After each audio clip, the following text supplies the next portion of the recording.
Hello, everybody. My name is not Markiplier. Welcome to the Iron Lung movie review.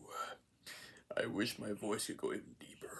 But yes, it is a review of the new Markiplier movie, Iron Lung.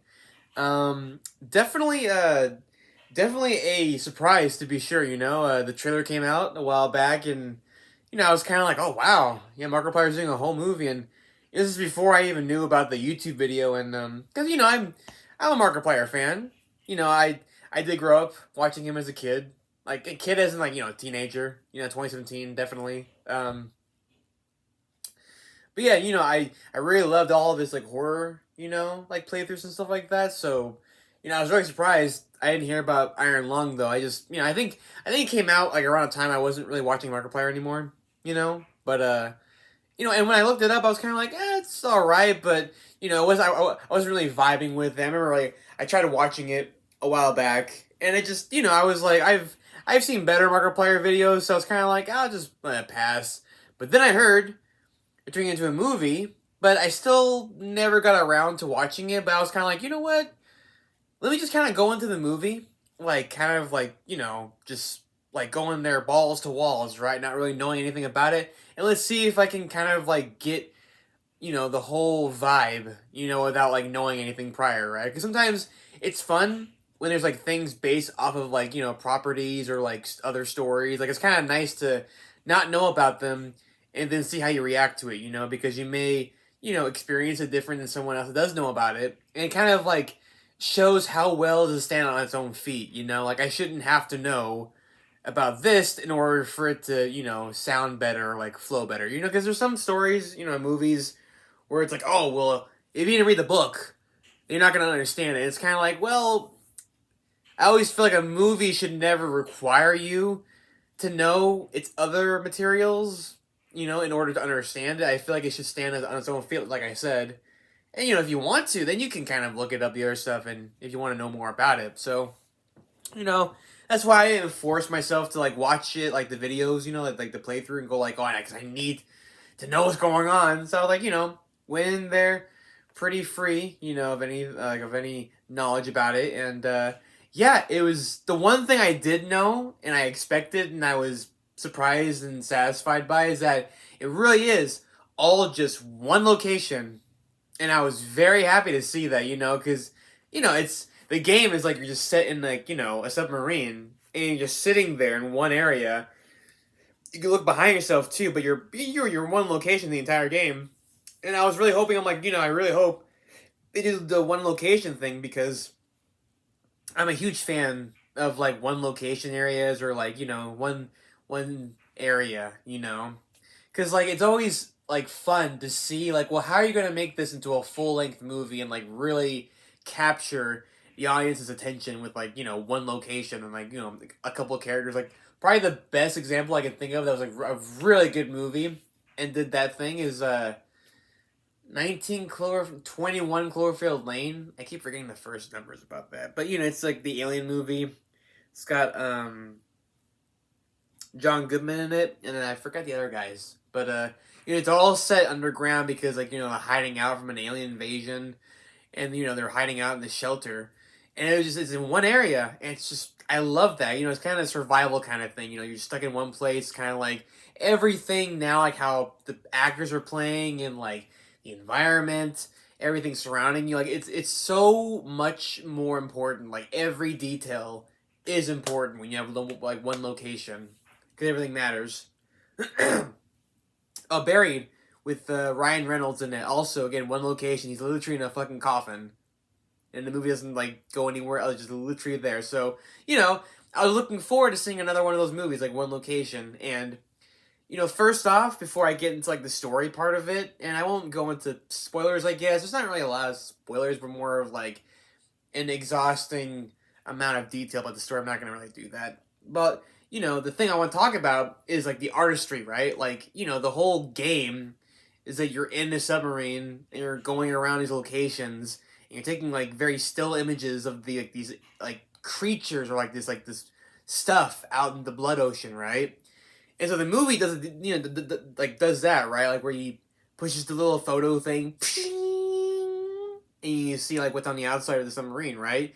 And just the imagery and everything, it's like it's so well done and so well thought out. It's like it's a really immersive movie. When like you're riding in the submarine, with Simon, the main character, and like the thing shaking, and like you hear like these sounds on like the left and right, and, like being in a movie theater, right? A lot of good surround sounds. So you can you really feel like you're like in the submarine, and the only thing to make you think that there's things out there, are like the sounds, the movement of the submarine, and then like again the images on that camera in the back.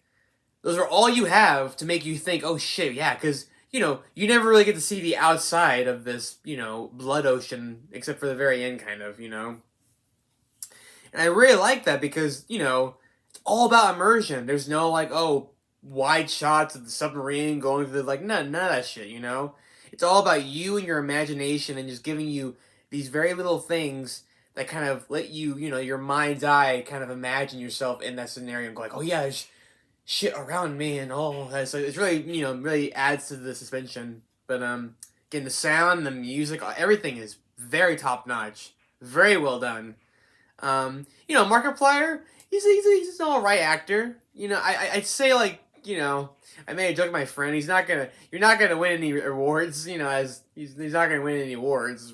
That's for sure. And some of his line deliveries is not very convincing. But again, he does the job that he needs to do for the part, and I'd say that he does a very good job at it, It's Markiplier.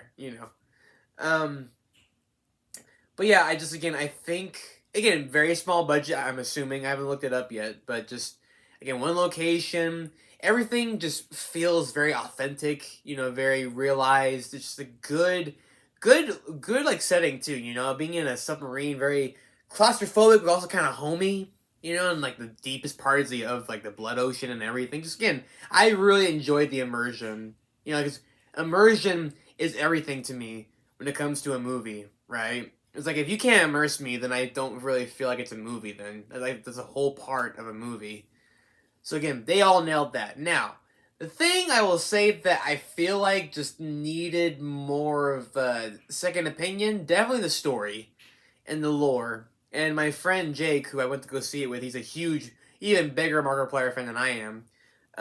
He made a really good comment that I was like, you nailed it, right? He said, what was it? It was like, some people that, write story or whatever, like lore does not mean story, I think that's not, he said it like a lot better than what I just said right there. But again, lore does not equal story.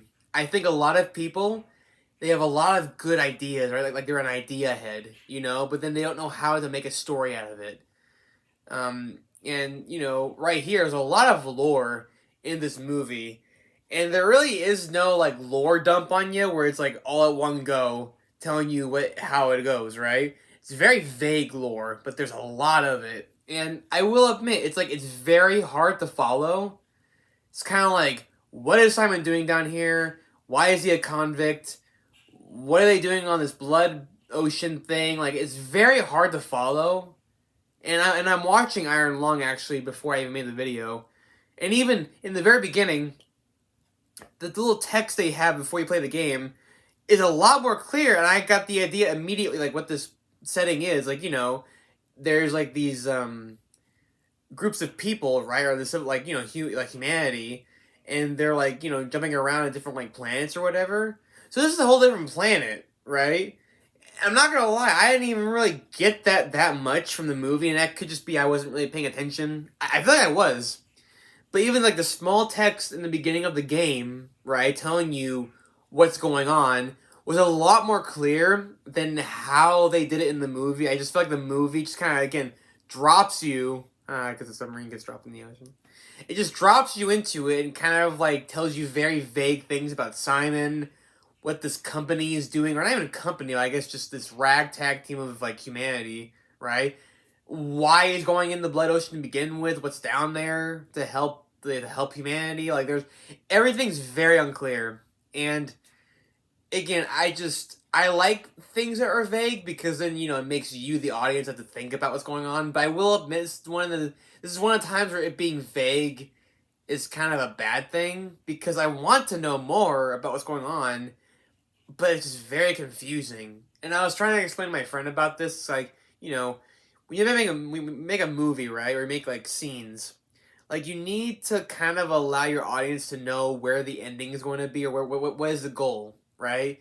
Because when you see a finish line, right, and everything in between, it's a lot easier for you to kind of like walk through everything to get to point A to point B because you know where it's going to end, right? Like, it's kind of like having someone make a pie, right? And you know what it has to look like when it's done. That way when you're making it, you're getting along it. When it gets closer to the pie look, then you're kind of like, okay, now I'm almost there, right? But it's kind of like if you had no idea what the pie was supposed to look like, you're kind of going to always be a little bit antsy, like kind of like, okay, is it done yet? Is it done yet? Is it over here? We're done over here? That's what it felt like, like there was no goal.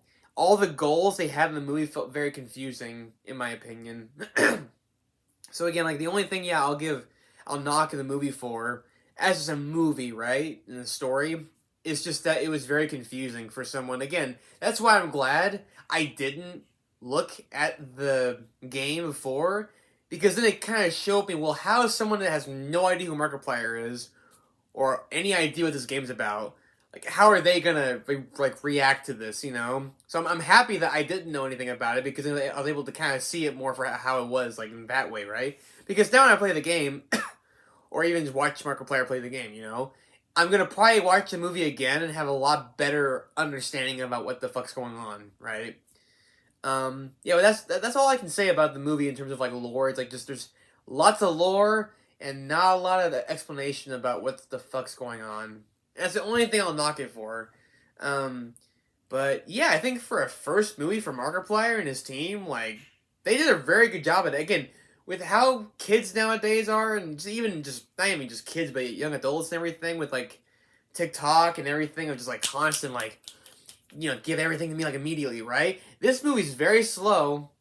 It's not like extremely exciting, right? A lot of what you're getting the excitement for is from the immersion of like feeling like, oh wow, I am underwater with Markiplier, like in the submarine. It's scary shit's outside, like it's all immersion.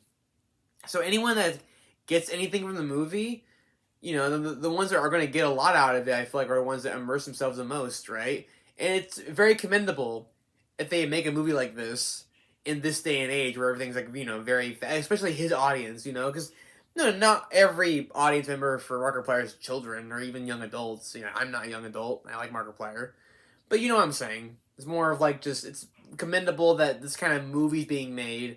Very small budget, very indie, and it's not like just constant action or violence or all this kind of shit. Yeah, there's some like intense moments in the movie, but nothing like like just too much CGI shit. Everything's very practical looking, and the CGI that is done in the movie is done very well because it's all in the dark, So yeah, again, it's a movie that if you really kind of like think about too much and you start asking questions like what too much and you care about too much, yeah, you could probably find a lot of problems with it. But, those kind of problems, in my opinion, don't really, you know, take away how much I enjoyed watching it, how much I was immersed. But, yeah, it's just amazing to think we got a Markiplier movie, a Chris Stuckman movie, Like, it's not, like, we gotta, no matter how you feel about them at the end of the day, these are very small projects made by, like, passionate people that love the art, you know? And everything being corporate nowadays, we need more of this. Small budgeted movies that make a little bit, money, and I just, we need more of this shit. I really hope that the more we keep, supporting these things, the more we're gonna get them. Because I want more indie projects that are, more mainstream. I really hope we get more of those. So yeah, Ira Lung, go see it. You know, yeah, that's it. Bye bye. Okay, that's Markiplier. Okay, bye.